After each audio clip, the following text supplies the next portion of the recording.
I'm just going to have you walk to the back of your vehicle, okay? Yes. All right. Stand and face me. Stand and face this way. All right, can you stand there with your feet together and your hands down to your side? All right, come up here. Stand there with your feet together. Can you come towards me just a little bit more? All right, stand there with your feet together and your hands down to your side for me, okay? Can you stand straight up?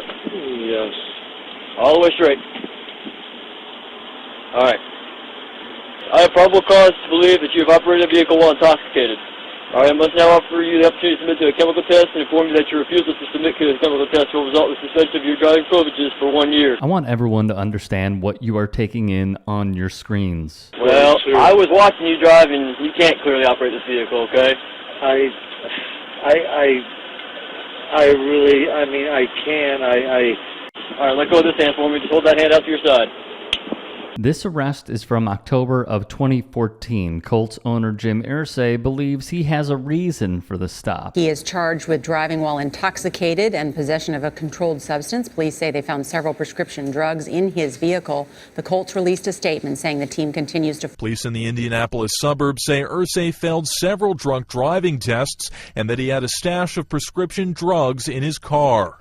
Irsay has publicly discussed his history with substance abuse. In 2002, he acknowledged he had overcome an addiction to painkillers following several surgeries. And we always talk about the brand, the shield, to protect the shield, and Mr. Irsay knows that he's put the NFL in a bad light, not just the Colts, but the whole organization. The billionaire would be charged with 2 misdemeanor counts of impaired driving in connection with the arrest.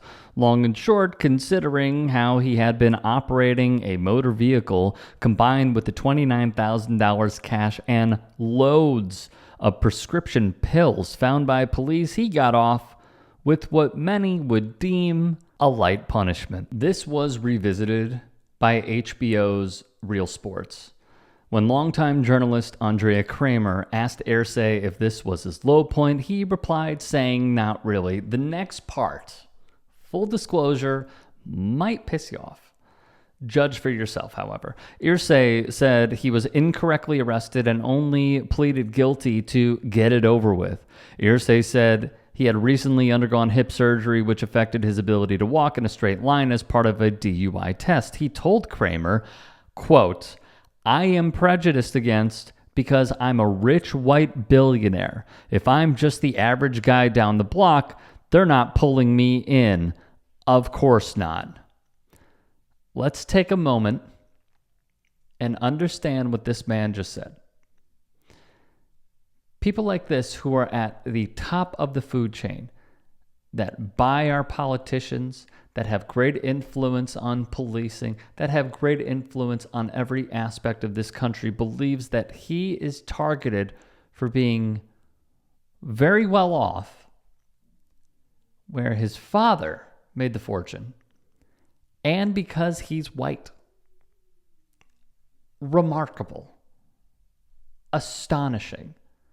Have we learned nothing as white Americans from the past few years? Nothing. Have we learned nothing from history? Nonetheless, Irsay, worth $4.3 billion, believes the system of policing is against him.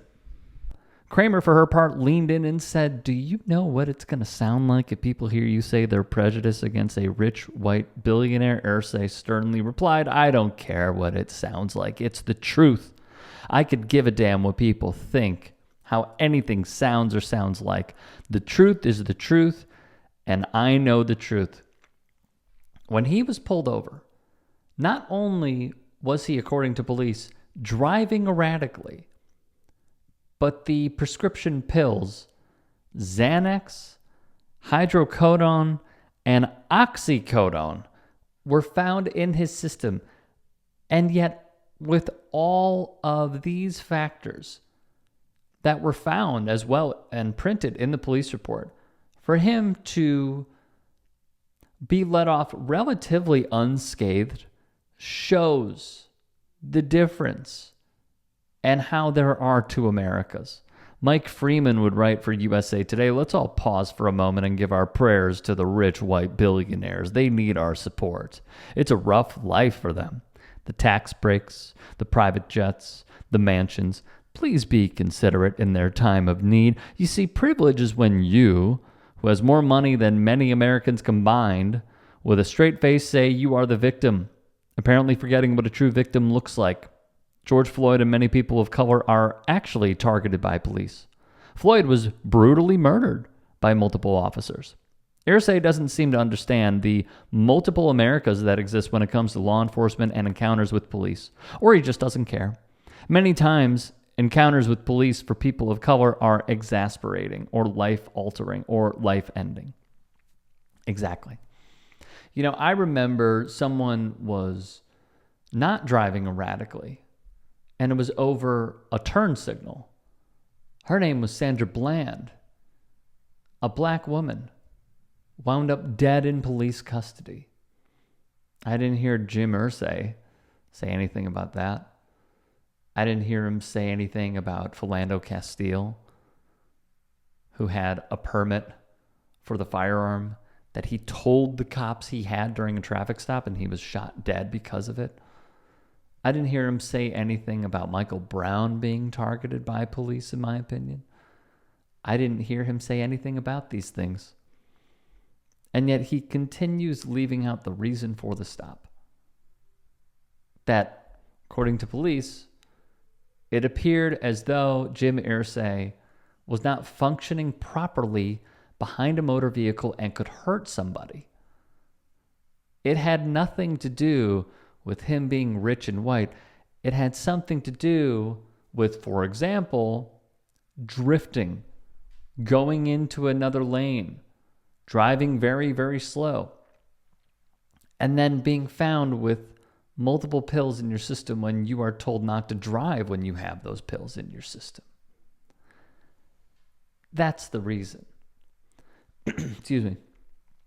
I love, by the way, this victimhood that folks like Jim Irsay, Elon Musk, who comes from apartheid, this victimhood that they have, the pity that they desire, when they are the ones who continue to influence the wave of misinformation and how much they control of society to put it against us, the average person. This is a preposterous thing for Jim Irsay to say. And I will guarantee, I will give the nameth guarantee, that this man's PR team is going to come out and try to spin this a certain way. It should not work. And he, who is protecting the orcas, should also think about protecting people. And how black people are roughly 3 times more likely to be killed by police than the average white person. Some food for thought, Jim.